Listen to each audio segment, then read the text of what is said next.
Hello, everybody. You've tuned into the Indiana State Police Roadshow, brought to you by the Indiana State Police Alliance, Cops for Kids, a subsidiary of the Indiana State Police Alliance. I want to thank them for their continued support of the Indiana State Police Alliance. I want to thank Tom Trial, our man behind the camera, puts us on the ISP YouTube site each and every week. Wave, Tom. Tom's waving at us, saying hi.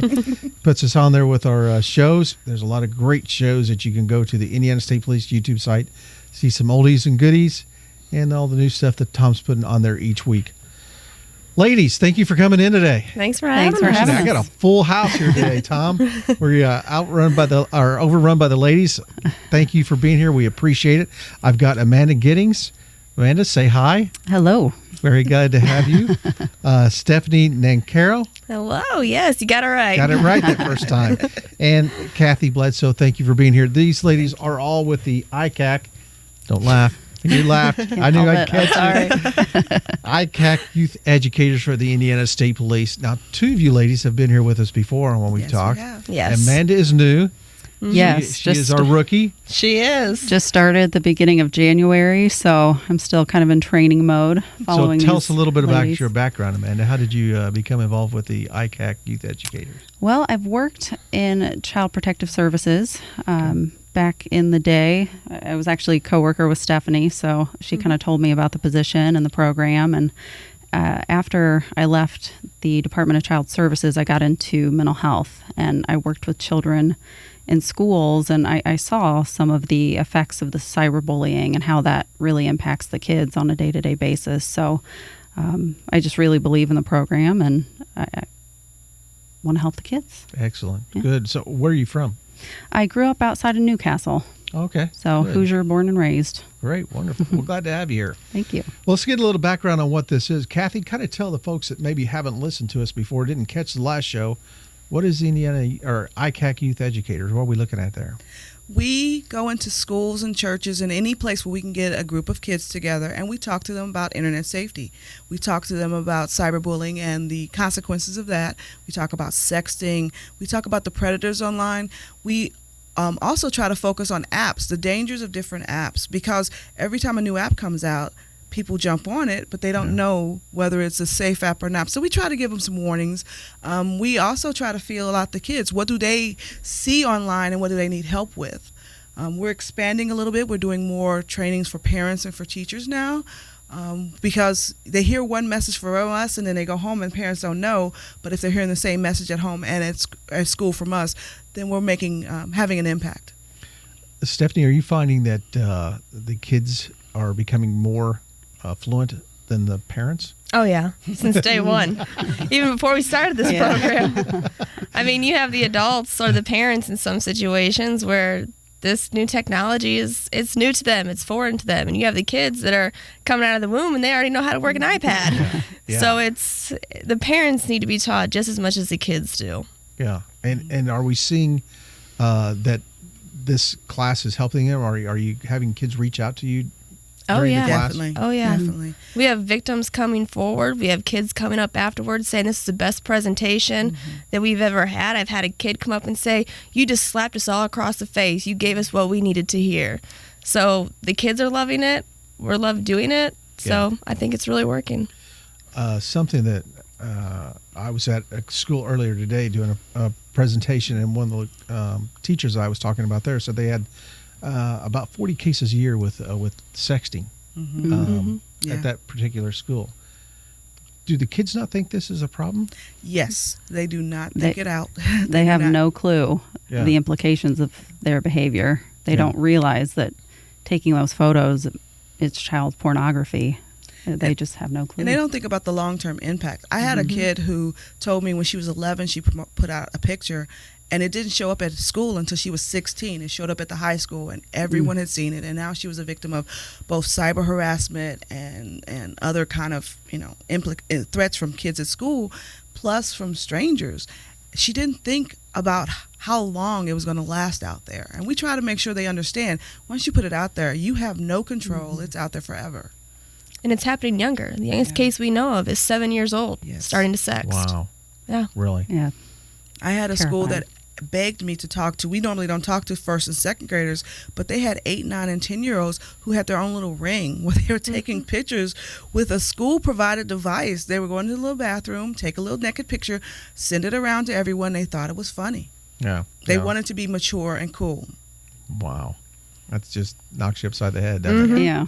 So this something else this principal kind of provided to me too that I never really thought about either is, are the girls then labeled as sluts, whores? Yeah.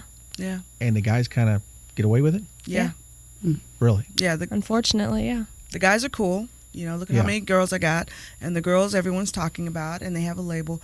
And sometimes the girl may have thought she was giving it to just a guy she cared about. I had a school where it was an 8th grade boy who would convince 6th grade girls to give him pictures, and every single 6th grade girl thought he loved her. And he would share his pictures with every other 8th grade boy to make him look cool and them look bad. And they didn't get it. Yeah. And not only are they sharing it with the people in their school or their friends, etc., they're ending up on adult pornography websites. Right. And if those websites are in different countries, law enforcement gets involved, they may not be able to do much. And those pictures will stay there until that country decides to do anything or people get sick of that picture alone. We've also had some situations, I don't know about them, but in my territory, where I've had young girls come to me and said, you know, I gave this to my boyfriend and he sold it to a porn site. Mm-hmm. Really? Okay. Yeah. Wow. I hadn't heard that one. Yeah. That's crazy. It is. So these pictures that they get once they're out there, obviously they're out there forever. Are the parents that you're talking to, are they aware this is going on? Are they oblivious to it? They don't want to know? Some parents are very naive. I had this one parent that I was going to go talk to because at a different school, at a different high school, her daughter's picture was going around. Her daughter told her, well, it was in the shower, but it was only from the shoulder up. So her mom said it was okay. I'm like, really? You really think they're passing around a picture of a girl from the shoulder up and that's all that's happening? She just didn't want to deal with it. Mm-hmm. In the case of those 8, 9, and 10-year-olds, I actually had a parent tell me, I can't even look at her anymore. Well, now you left the door open for somebody to come in and groom her to something worse because you've pulled away from her because she made one mistake. Yeah, and that's one of the things that we talked about on our show earlier. We were talking about human trafficking, and I think it probably goes along with what you guys talk about too. Yes. If they're not getting the attention at home or they're getting the improper attention at home, they're going to find it somewhere. Aren't yeah, they? Right. The internet's the best place to do it. Exactly. Yeah, because you got all kinds of friends Oh, yeah. on the internet. You can have as many friends as you want. Yes. Brilliant. No matter the age or the sex Right. or whatever, right? And you may not know if they really are that age, that sex, or anything, because you could be anybody you want to online. Too easy to fake it. Well, again, you're listening to the Indiana State Police Roadshow, brought to you by the Indiana State Police Alliance, Cops for Kids, a subsidiary of the Indiana State Police Alliance. I have Amanda, Stephanie, and Kathy. We're talking about the ICAC youth educators for the Indiana State Police. We've jumped right into this, but your programs, are they for kids? Are they 20 minutes? Are they 40 minutes? Can you make them anything you want, or how do you do We this? can customize them depending on what the school needs. Our target audience is going to be kids ages 8 to 18, and we do like to supplement with some parent education as well, because as we mentioned a little earlier, if the parents and the teachers don't understand what's going on, they're not going to know what to look out for, and they really need to be on top of it too. So, they generally run about 60 minutes, but again, we can kind of work with schools and churches, youth groups, whatever the case may be, to make the program what they need.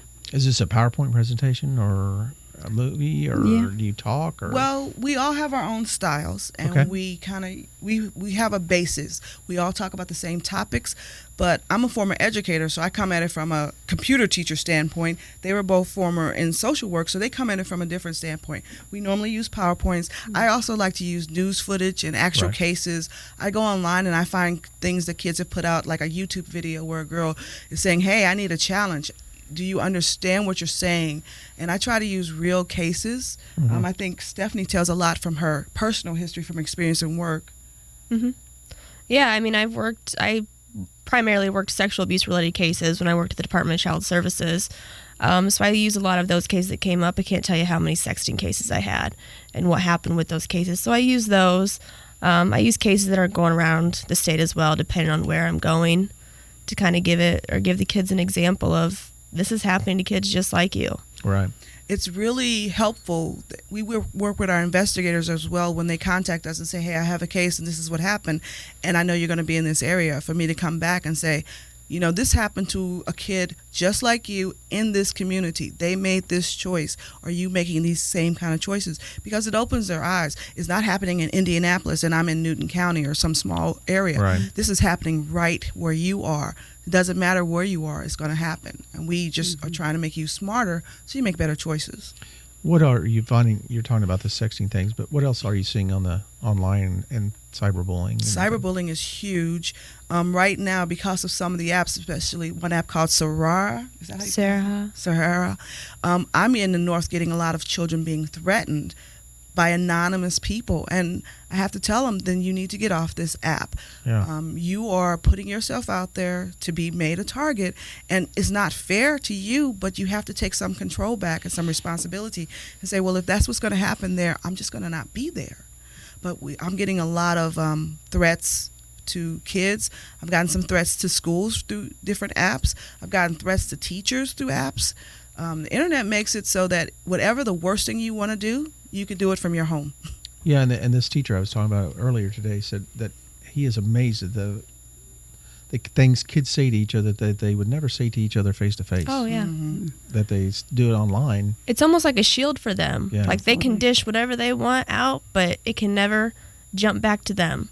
It's like this little protective wave that just goes across their body, and nothing ever can hurt them once they put it out there. And it's the complete opposite. My favorite thing is when we find out a kid's been doing something and I confront them about it and they said, well, you know, my account was hacked. Baby, I'm not that stupid. Don't even try to go there. The whole world. It's not your first rodeo, is it? No, Kathy? I've been on this horse before. We know exactly what's going on. Right. Now, kids Got are that T-shirt. Yeah, exactly. kids are very smart with the technology, but yeah, we're not dumb. Yeah. Law enforcement is not dumb. So what about parents? What are they saying to you? What can they do to try and keep their kids safe? Are there apps out there? I know you tell them, you know, I'm sure keep the computer in there where it can be looked at, check their phones. But is there an app that you can follow your kids' apps? There's a bunch of them. And I think this is kind of where the three of us lie a little bit differently. I don't ever try to market the apps to parents just because the apps that you pay for, the apps you download, they're still tracking you. They're still tracking what you're doing. They're still selling this information to whoever, third parties. So the best tool for a parent is to be the parent and be involved and monitor. And if you're allowing a child to have a device, you're going through it. If they can't follow the rules, take it away. I tell parents, make a contract with your kid and make them sign it. Yeah. They break the rules. They know the consequences. They knew ahead of time. And it's never too late to do that. I also tell parents, one app is not going to guarantee keep your child safe. You have to investigate what's out there. You have to communicate with your child, and you have to educate yourself. And I always tell them that. If I can set it and forget it, then that child can figure out how to hack it. I need to be proactive, involved. I need to be talking to my kid, finding out what they're doing. And I have to remember, that is my phone, not theirs. My house. My house, my rules, you follow them. And maybe a time limit. Yes. Yeah. You know, get off that phone and do something outside. Absolutely. The biggest thing Yes, is tell please. them is, to be honest, I go on YouTube and I find kids who are just really putting themselves out there really bad. And I ask parents, I said, do you see the one thing they have in common? And they look at me like they don't know what I'm talking about. I said, they're in their bedrooms with the door closed. The moment they take that device into their bedroom with the door closed, you are inviting trouble. And you're inviting all kinds of people into your home to see your child on a device that is monitored and recording everything they say and do. Yeah. It's a scary world out there, but I'm glad you ladies are out there talking about it and getting these kids safe. Oh, yeah. Thank you for being down here and coming this way today. It's a lot of information out there, and it's changing daily. Yes. Absolutely. Daily, minutes. So we appreciate what you guys do, and to get a hold of these ladies, if you want business, church, organization, Girl Scout, Boy Scout, schools. We go to therapy Absolutely. sessions. We go to homes. We go everywhere. Tupperware parties. Anywhere the kids are. Yep. Yeah. We want to go to ICAC Youth Ed at isp.in.gov. Again, that's ICAC Youth Ed at isp.in.gov. So, Kathy, Amanda, Stephanie, thanks again. I appreciate it. It's been a great show. Thanks for having us. Thank you. Thanks so Have you much. back again. Again, it's been the Indiana State Police Roadshow, brought to you by the Indiana State Police Alliance. Cops for Kids, a subsidiary of the Indiana State Police Alliance. Great program. I highly recommend that if you want to listen to this and hear what they say, go to that website, give them a email, and they'll come to your group. We'll talk to you next week. The Roadshow is out.